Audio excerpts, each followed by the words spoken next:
Brad Pitt names his favorite song by the Beatles. I just know it works for me.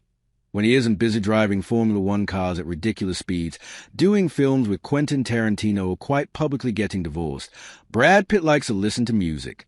Quite a lot of it, in fact. And there's one band that he has spoken of with such reverie that you suspect he would happily swap being an ultra-famous multimillionaire film star for getting to play even the occasional tambourine shake for them. That band is a mighty Radiohead, the Oxfordshire legends who this week announced a new European tour, for which the fight for tickets will be, while not quite at Oasis levels, still similar to throwing a pack of freshly cooked sausages into the middle of a group of peckish sharks.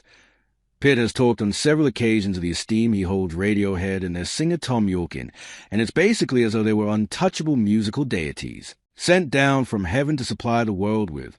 First some excellent guitar rock, and then some electronica that essentially founded completely new genres of music.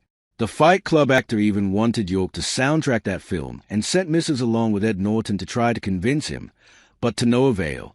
To give you a sense of just how high a regard Pitt holds a band, he once said of them, "What comes out in them, I don't think is anything they could actually articulate, but I would certainly say that it's that which we all know is true somewhere when we're in our deepest sleep. That is their importance." Okay, Brad.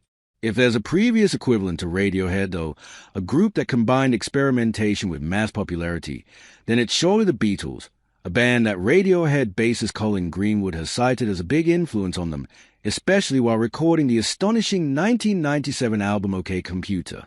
Pitt is similarly a fan of the Fab Four and a couple of songs in particular. The one that wins out, though, is the opening gambit from 1969's magnetic masterpiece, Abbey Road. In revealing his favorite Beatles tracks, Pitt said, "Come together, while my guitar gently weeps." I love the psychedelic phase, but yeah, that's really tough for me to pick. Come Together is great. I can't tell you why. I'm not good that way. I just know it works for me. Come Together is based around a looping bass line played by Paul McCartney, but as with most Beatles songs, it was sung by the writer John Lennon. It came about after Lennon was visited by the American author Timothy Leary during a bed-in, and he asked the Beatle to write him a song to back his running for governor of California, the tagline for which was "Come Together and Join the Party." In the end, however, Lennon didn't finish Leary's song but took the opening words for a reimagining of a Chuck Berry tune called "You Can't Catch Me." Ringo Starr played his famous drum beat with the use of tea towels draped over his kit, and Lennon sang while clapping his hands. Perhaps slightly eerily, he also shouted the phrase, "Shoot me," repeatedly.